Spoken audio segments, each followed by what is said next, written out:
Good morning. Welcome to First Christian Church. We're so glad that you're here. We have just a few announcements to share with you. The next FCC board meeting is Saturday, August 12th. Everyone's welcome to attend, and it'll be held in the offices at 9 a.m. We're gearing up for another exciting Operation Christmas Child season. We've got 2 work days scheduled, one August 12th and another on October 7th, both from 1 to 4 p.m. in the fellowship hall. Everyone is invited to help. Summer's wrapping up and it's time to get students signed up for the FCC preschool. Enrollment forms may be found online. The first day of preschool is August 14th. Also, we're looking forward to offering after-school care to students in kindergarten through the 6th grade. Cost is only $6 a day and includes transportation from a local elementary school, includes a snack, homework help, and games, all in a safe and positive environment. Find enrollment forms online. Hurry! School for Virginia County students starts on Tuesday, August 8th. Forever Young, our ministry for seniors ages 55 and up, will be having their monthly gathering on Monday, August 14th. The fun begins at 6 p.m. with a pitch-in dinner. A program featuring Frank Fletcher will follow the meal. Everyone is welcome. You'll want to be sure to mark your calendar for our annual Rock the Block party on Wednesday, August 16th. We'll be having food, face painting, a bouncy house, and more. We hope you'll join us for this free event and help us kick off our fall Wednesday evening programming. We know we've talked about this a lot this summer, but time is near and we need to secure our tickets for the FCC road trip to Indianapolis. On August 27th, we'll be traveling to the final home baseball game of the season for the Indianapolis Indians. Game starts at 1:30 in the afternoon. Cost is only $14 a person. To reserve your seat, sign up in the foyer. There are more announcements in your bulletin. And don't forget that we keep the church website, Facebook page, and Twitter filled with the latest and greatest happenings here at First Christian Church. That's it for our announcements. We hope you have a great week.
when she does this, because my son would have way too much fun with that.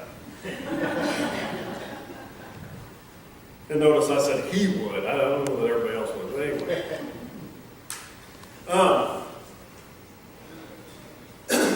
I think all of us in life have hit tough times, but we've also hit times where we felt like God has put us in a place to move, to act, to be what He is leading us to become. Have you ever been in a place where you felt abandoned? Maybe it was abandoned by a friend or friends. Maybe it was abandoned by a family. Maybe it was abandoned by a church family or by God. That's a very difficult place to be in. I was talking to someone this week who was a fellow board member with me at the college, and she was talking about why she had to step down. And I knew why, but just to hear what she had to say was very fascinating. She said that environment became toxic. And she felt, with everybody spreading rumors and talking bad about her, and talking bad about her fellow board members, that she felt like it was a place where she felt abandoned. And there may have been a time in your life when you felt like God abandoned you. He didn't, but that doesn't mean you didn't feel that way. We all want to feel like we belong. We want people who respect us, friends who care for us. And we all want to know God is close, right? Especially when the storms in life come. We all want to know that God is right there. Feeling welcome, feeling wanted is something we all want. We all want to feel that way. Whether we're at home, whether it's a place of business or a place of worship, we want to feel like we belong. We want to feel welcome. We want to feel like we're wrapped up in the arms of our Father. We want to feel like we have a rapport, we have a connection with those we worship with. And we just want to be loved. Have you ever been in a place where maybe it was when you had a surgery or a scary place when you're just thinking of all the horrible things that had happened. Maybe, like I said, it's a surgery or it's a hospital stay, or maybe it's the loss of a loved one. And it just, God sends someone, or maybe a group of people, and you feel like your visit with them, God is hugging you. It's holding on to you. Or you've prayed at a time where you feel like you're in a very conflicting situation, and you pray the prayers and you try to get close to God, and in the middle of that prayer session, God wraps His arms around you and you feel loved. Well, today I want to share that with you. I want to encourage you to allow God to wrap His arms around you. Now notice what I said with intention. To allow God to wrap His arms around you. Many times, we're the ones that stop it. When does God wrap His arms around you? Well, the first thing I want you to realize is our Father believes in what you can do. And we talk a lot about God has a plan for you, God has a plan for your life, but our Heavenly Father believes in what you can do. He knows that you are fully capable. He's not laying out something for you to do that He doesn't think you can accomplish. Our Heavenly Father believes in you. And a passage of Scripture that points that out, makes it very clear, is Acts 21, 12 through 15. It says this. And we heard this, both we and the local people begged Him not to go up to Jerusalem. Then Paul replied, "What are you doing? Weeping, breaking my heart? For I am ready not only to bound, but also to die in Jerusalem for the name of our Lord Jesus." Since he would not be persuaded, we stopped talking and simply said, "The Lord will be done." And after these days, we got ready and went up to Jerusalem. As I said, our Heavenly Father, He believes in us. He believes in what we can do. He knows how He created us. He knows the job that He's asking for us to do, and He believes we are the people to do it. Paul knew that. He knew that if he went to Jerusalem, the chances chances were pretty good that he'd end up in jail. He knew it. His friends knew it. And they begged him not to go. Well, why did he do it? Because he knew God believed in him. Knowing the right thing to do is easy. Oftentimes, we all know what the right thing to do in our life is. We know what the thing that God wants us to do. No one has to necessarily tell you what is the right thing. But actually doing the right thing, now that's a completely different story. Because we know in doing the right thing that it's going to be hard. We know that doing the right thing is going to be challenging. And knowing that it may be uncomfortable, that it may be awkward, that it may be difficult. Knowing that the right thing for us to do may cause pain, and we know the pain that it will cause. Let me give you an example of this. Physical pain. The doctor comes to you and you're in a lot of pain, and he tells you you're going to have surgery to fix your pain. But the surgery is going to be painful, and the recovery will be equally painful. Now you know the right thing to do. You know it's not going to get any better. But you fear doing it because you fear the pain. That's understandable. You know, a much simpler way of looking at it. If you have a cut on your leg, and for those of us who have an abundance amount of hair over our body, it's probably as closer to us than anything else. But if you have a cut, you put it on your leg, and you know the day comes where that Band-Aid has to come off. And you just kind of, you want to take it gently. Just try to take it off, ease it off as best you can. But what is the best thing to do? Pull it out. Pull it off, grit and bear. Just give it a good old yank. Now, I know it might take your breath away for a moment, but just get it over with. Physical pain is hard. And physical pain, even when knowing the right thing to do, when we know that it's going to equal pain, it's very hard. Sometimes the pain is emotional, suffering the loss of a loved one. We find this oftentimes when we have someone who we care about who has given devastating news. We know what's going to happen. We know eventually they will die. But you try not to think about it until that happens. And then you're in emotional pain. Because even though you try to prepare for it, you're never prepared for it. And then we have our own spiritual pain. It's painful to stay faithful and focus on God, especially when everyone else is telling you not to. It's painful to try to have a positive outlook when you're in the middle of a very dark valley. No one enjoys pain, but the faithful disciple wants above all else to please God. Our desire to please God should overshadow our desire to avoid hardship and suffering. We really want to do God's will. We must accept all that comes, even if it's painful. Then we say with Paul, and I love what he says, the Lord's will be done. When you are pursuing God's will in your life, you are putting your full and complete trust in Him.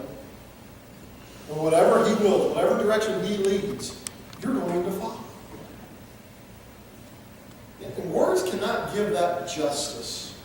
When you actually see with your very own eyes God's work being accomplished, it is truly an incredible experience. Whether it's someone coming forward and wanting to give their life to the Lord and be baptized, whether it's someone who has lived their life away from the church and now they've had a realization and they've come back to God. All those opportunities are opportunities that you kind of get goosebumps because it's very cool to see. It's very cool to witness. And words cannot describe how incredible to witness God's work right in front of us. what's equally incredible feeling is knowing that we are following God's plan. Have you ever been in a situation that you feel like, you know what, I'm on this good spiritual place. I know I'm doing God's plan.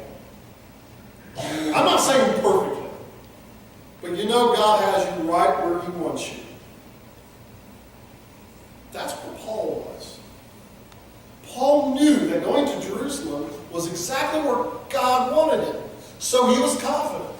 He was confident because he knew that's what God was going to have him to do. And God's will be done. He was going to follow the plan. And Rome could not stop him. The threat of being arrested, the threat of being killed for his faith wouldn't stop him because he knew he was doing God's will. Now, there are people who tried to stop him, as we just studied, as we just read. They were not doing anything wrong. They were not being selfish. They were just trying to help him. They just wanted to look out for him. They still believed in Paul. If they didn't believe in Paul, they just let him go. But because they believed in him and knew that he was going to preach the gospel and no one was going to stop him, they knew Rome would arrest him. But it was only because they believed in Paul. So Paul has this whole group of friends who believe in him. He has a God that he knows he's following God's plan. He is confident in the direction that God is leading him. Of course he's going to Jerusalem because people believe in him and because God believes in him. As your church family, we believe in you. And that's important. That's vital. Because just like Paul, we need people to believe in us.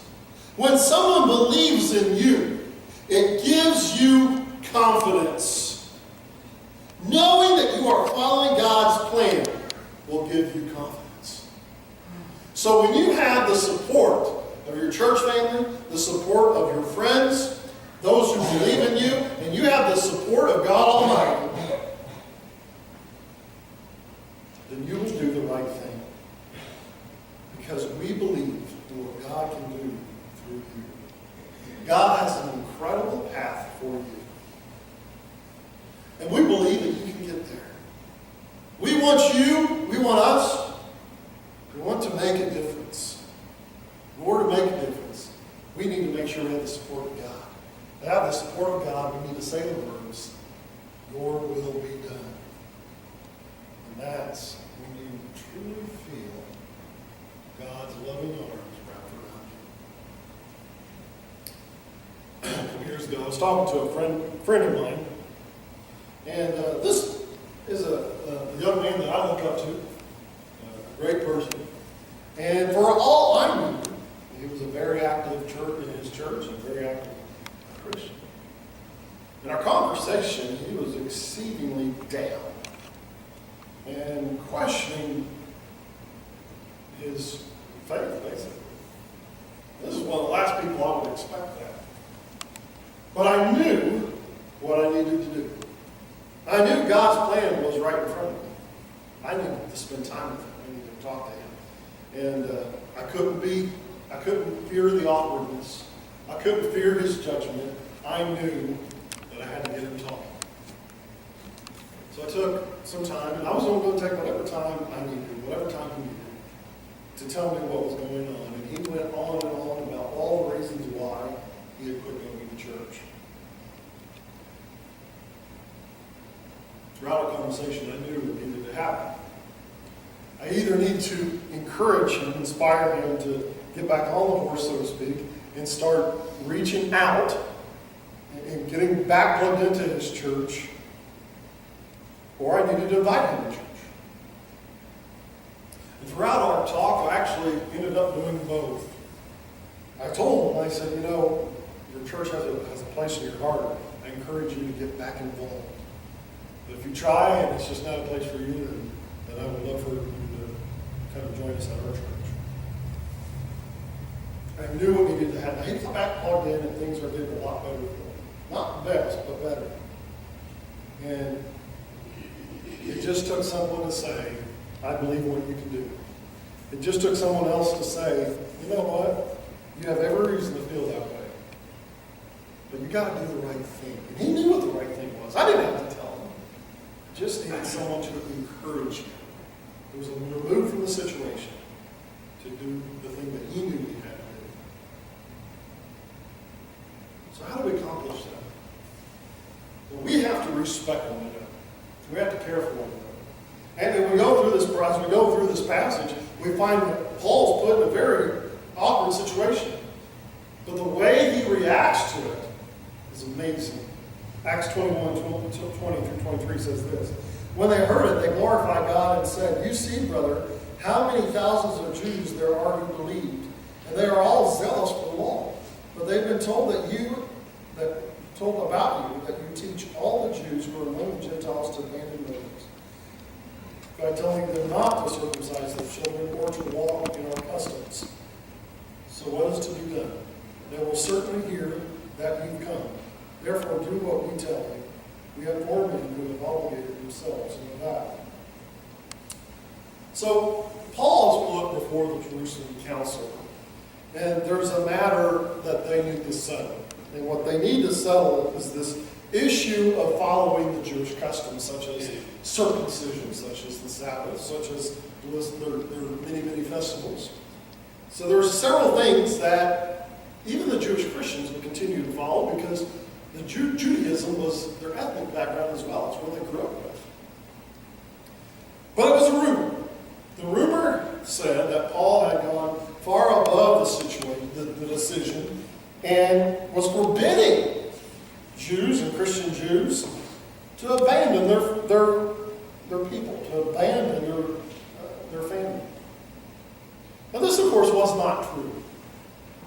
So Paul was willing to submit to the Jewish custom, to share that he was not working against the council's decision, and that he was still Jewish in his lifestyle.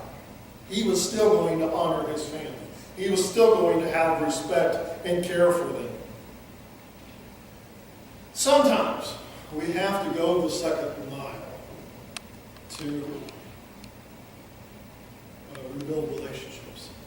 Sometimes we have to go the second mile not to offend people blatantly, especially offending them is hindering God's work.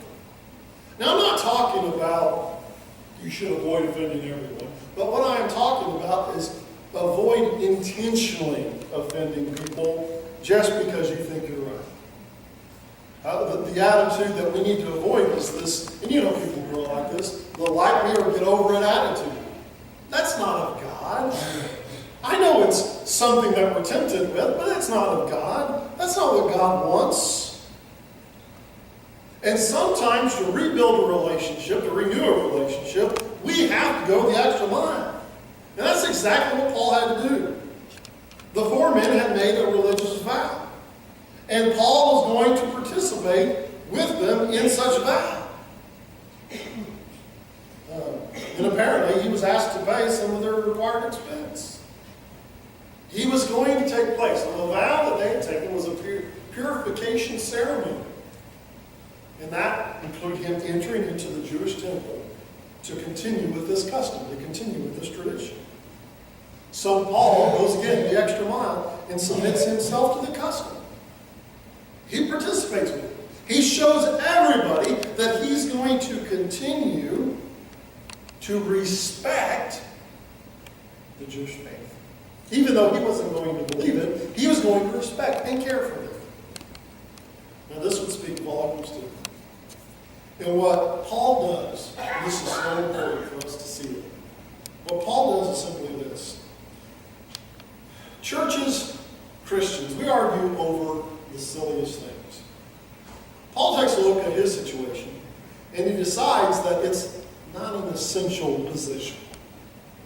Whether or not he still respects and honors the Jewish customs is not, in no way does it interfere with his path to God. And that's something we have to ask ourselves. If we're ever in an argument with fellow Christians, we have to ask ourselves this: is this matter? Is this really all that important? Does this in any way interfere with my path to heaven. And sometimes we gotta get along with it. We just have to ride with it. We just have to go with it. Even if it's not to our liking. We just have to go with it because there's a bigger picture here. The bigger picture is that we are to love one another. And we are to have what's best for one another. And we have to be the family that God's leading us to become. But there are essentials and there are non-essentials. There are essentials. The fact that Christ died on the cross for our sins. The fact that when you give your life to Him, you're baptized. The fact that this is God's Word, and we're going to follow God's Word. Those are essentials. If the church ever does anything against that, then you don't need to be part of that church. But then there are non-essentials. Our music, decor, are examples of a few non-essentials. Now, communion is something we take very seriously. That's an essential. But there are a lot of things that are non-essentials. And that's where God is calling us to be. To get along, to be united over the essentials. And just make peace with the non-essentials. Paul knew who he wanted to reach. He knew that his ministry included reaching several Jews. So he by no means was going to reject or disrespect them. But Paul also wanted to not give up on what he believed in. So even though, when they brought up the Old Testament laws, he wanted to respect them, he rejected that they had anything to do with salvation. You see, he stuck to the essentials. Salvation was a free gift from God, not something that they earned, and that's something that he continued to teach. Now, Paul did tell them that the Old Testament laws, so that he would respect them, and it was truth, that the Old Testament laws were preparing them for, and to teach them about the coming Christ. And he used the Old Testament laws that they were very familiar with to show them Christ, and how Christ was in fact the Messiah that had been promised for many, many years. Paul was not observing the law to be saved. He was simply keeping the law of customs to avoiding the people that he was hoping to reach, that he was hoping to make a difference. Now there's a couple very important lessons that we can learn from this. One is avoid the trap. Paul found himself fighting a bunch of rumors. People had heard that he was abandoning the Jewish faith. And then it was a rumor mill. It just took off. And all these people were hearing it. Why was that damaging? Because it was destroying the people he was trying to reach out to. It was destroying his credibility. Rumors. We have to make sure that we understand this. We all like juicy rumors. But we have to understand what rumors do. Rumors are damaging. They destroy. They hurt. Rumors. When I say rumors, there's no truth to it. Rumors create mistrust. And simply it's not of God. So as people, we all like juicy rumors. We have to understand what rumors do. Destroy, hurt, create mistrust. And we have to be people, as Jesus said, blessed are the peacemakers. That's who we are to be. By showing respect, by appreciating one another, by being patient with one another, by treating each other with honor. But this does not mean we're condemning or condoning anyone. We need to care for people. People need others to believe in them. We need to treat each other well. It's so shocking how awful people treat one another. And we've all seen it. We've all been guilty of it. Why? We're hurt and we want to hurt them, maybe. I don't know. But it's so shocking the way people will just offend others. And they say the meanest things. And yes, they're Christians. We have to be people who love one another, who respect one another, who care for one another. And will go the extra mile. I know a couple of years ago when I had my surgery, my knee surgery, that, I knew it would be 7 weeks and on the way to marry, and I knew all these things. I knew that life, I may have to live life differently. I knew all that. But it was still scary. anytime you go into surgery, as minor as it may be, it's still scary. And I'll never forget, as I went there and I saw Shotgun, Steve Kennedy come to my side right before surgery. And I'll never forget that, because they always said they'd be there, but then they were proving that they were there. They were showing the love of God. And then when I returned from the surgery, the house was all decked out by people that I appreciate because they wanted to make me feel welcome. And Spencer and Shane were waiting there to help me in, and that was humiliating, but I know. When people show you God's love in action, it speaks volumes. And you know the right thing to do. But are you showing God's love in action? That's what we're going to wrap up talking about today. Love, God's love in action. God's love is not something that is condemning or condoning. But God's love is something that is important. It's something that we have to share.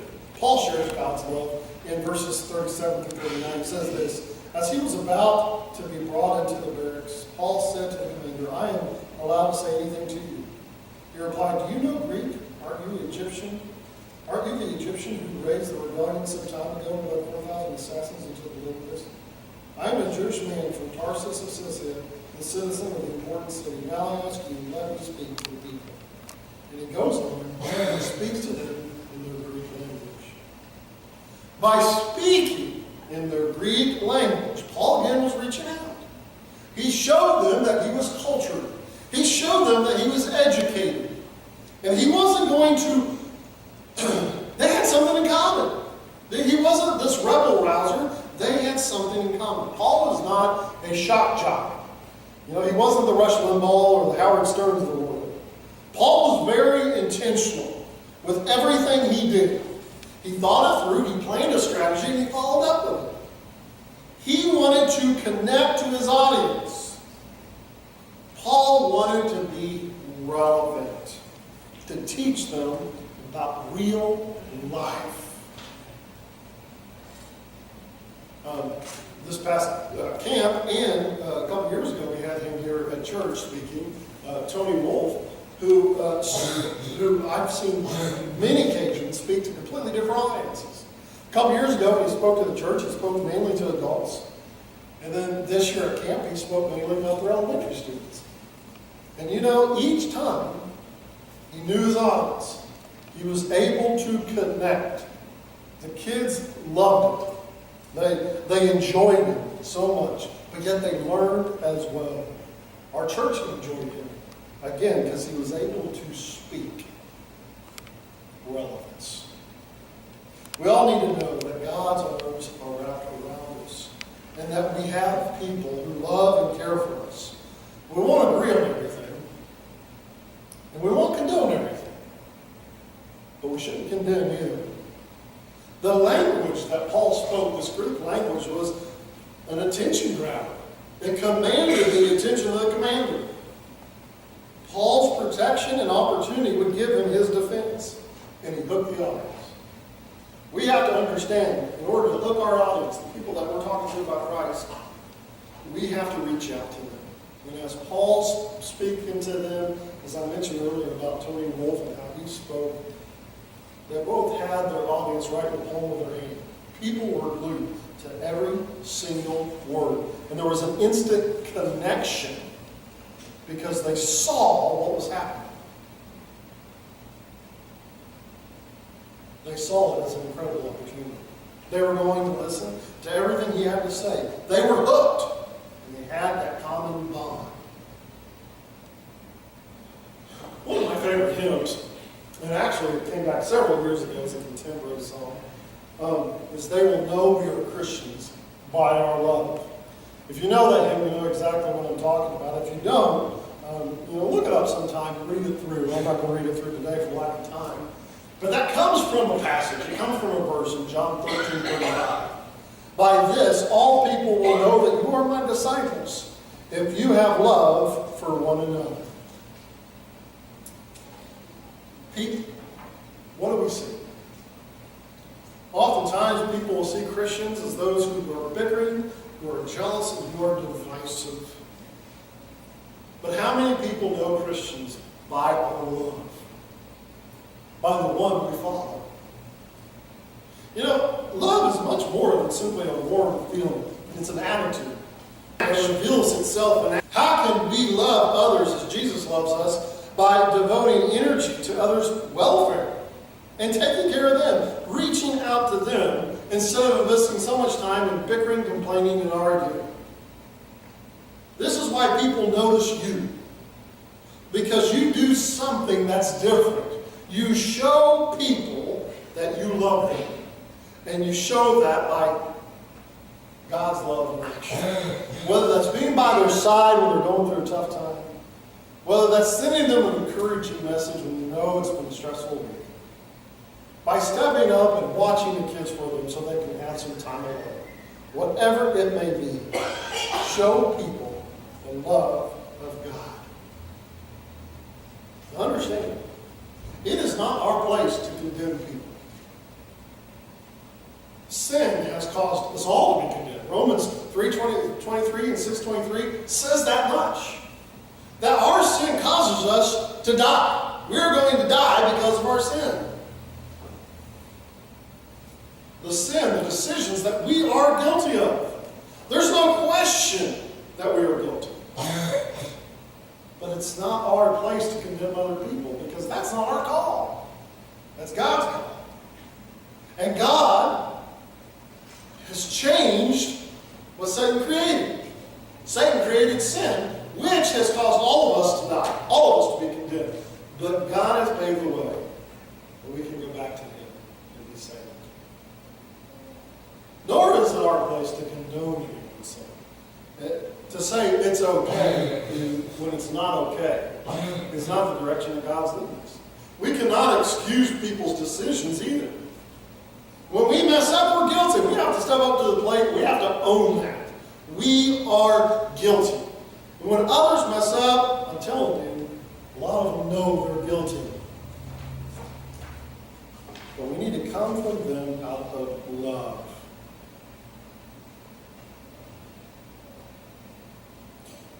I hate when talking to someone, and oftentimes it's someone who has just a sketchy background. I'm the first one to say it. But I still hate when I hear or have a conversation with someone and they make this statement that the church wouldn't accept it. Now, first of all, they don't know that for a fact. That kind of bothers me to a degree. But they have in their mind that if they come to church, the walls will fall over. If they come to church, the people will not accept them. In their eyes, in their perspective, they have some sin. They have something wrong they've done. But it doesn't matter what you've done. You are loved and you are cared for here. It doesn't matter if you have something wrong with you. We all do. There is something wrong with all of us. But we are in a place of acceptance, a place of love, and a place of compassion. We are people of love. We're not people of judgment. Now, we're to keep each other accountable, and some people may call that judging, but it's not. It's looking out what's best for us and just keeping each other accountable. Paul's friends, they were keeping them accountable. They basically said, you go to Jerusalem, you're going to be put in prison. They were trying to watch out for them. Well, they didn't know that this is the direction God was leading them personally, but they were trying to keep them accountable. We need to keep each other accountable.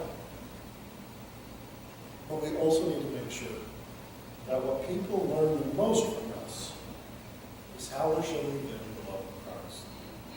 We all want to feel welcome. We all want to have that feeling of being wanted. Whether it's here, whether it's places that we do business or a job, whether it's in our home, we want to feel welcome.